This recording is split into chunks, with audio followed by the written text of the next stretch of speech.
নমস্কার বন্ধুরা। আজ সকালে মর্নিং ওয়াক করতে করতে দুটো গাছের সন্ধান পেয়েছি। দুটো গাছ ফুল আগে নিয়ে নিয়েছি। সেই দুটো গাছে দেখাচ্ছি, আপনারা কজন চেনেন জানি না। এই হচ্ছে, এটি কি ফুল বলুন তো?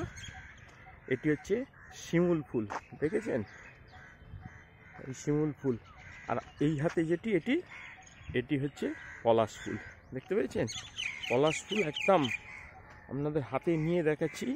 দুটো ফুল, একটি পলাশ ফুল, একটি শিমুল ফুল। এই দুটি গাছ দেখাবো, সেই গাছের ফুল।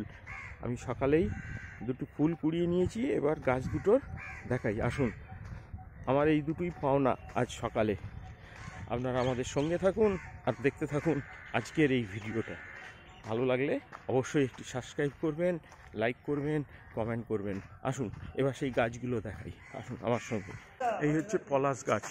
হ্যাঁ, এই পলাশ গাছ হচ্ছে সরস্বতী, স্বয়ং দেবী সরস্বতীর প্রিয় ফুল গাছ।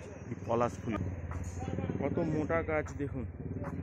এই গাছ, এই পলাশ ফুল গাছ।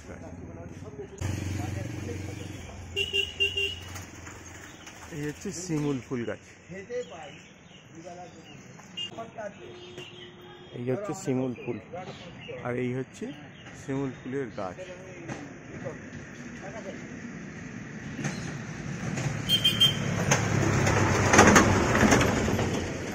এই হচ্ছে শিমুল তুলো।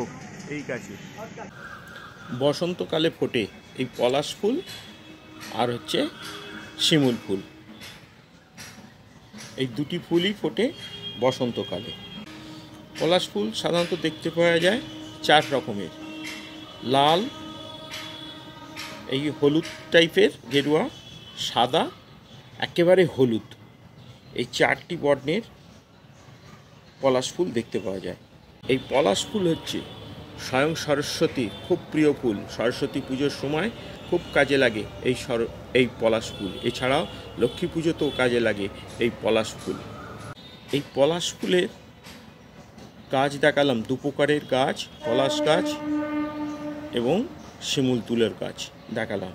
এবার হচ্ছে পলাশ ফুল গাছের, পলাশ ফুলের কী উপকার, কি কাজে লাগে। এই পলাশ ফুল গাঁটের ব্যথা থেকে মুক্তি দিতে দারুণ কাজে লাগে এই পলাশ ফুলের কুঁড়ি।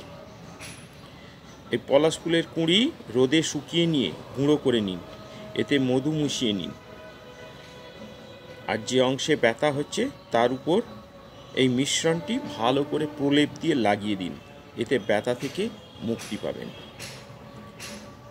এছাড়াও মূত্রনালী সংক্রমণেও ভুগছেন, তাহলেও এই পলাশের কুঁড়ি ব্যবহার করুন।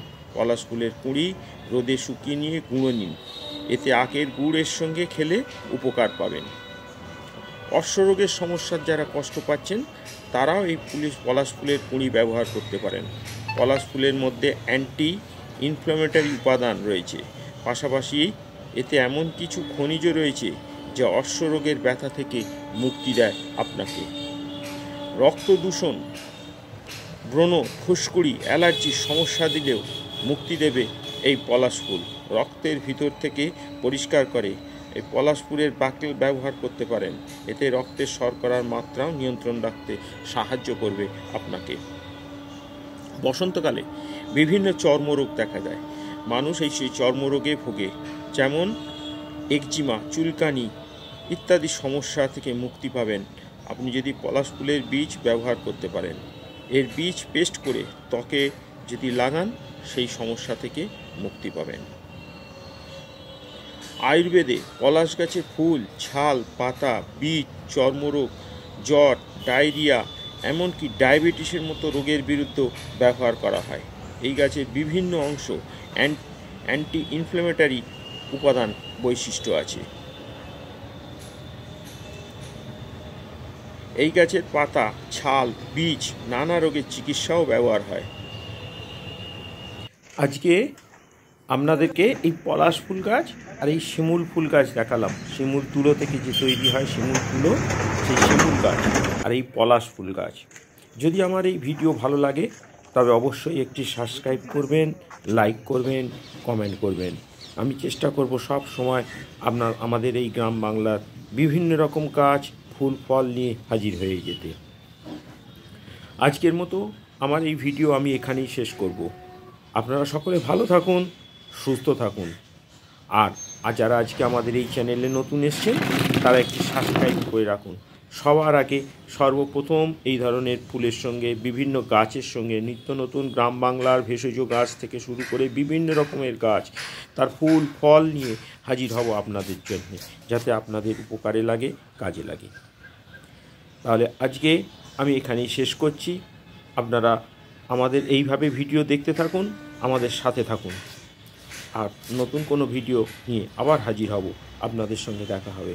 আজকের মতো বিদায় নিলাম, নমস্কার।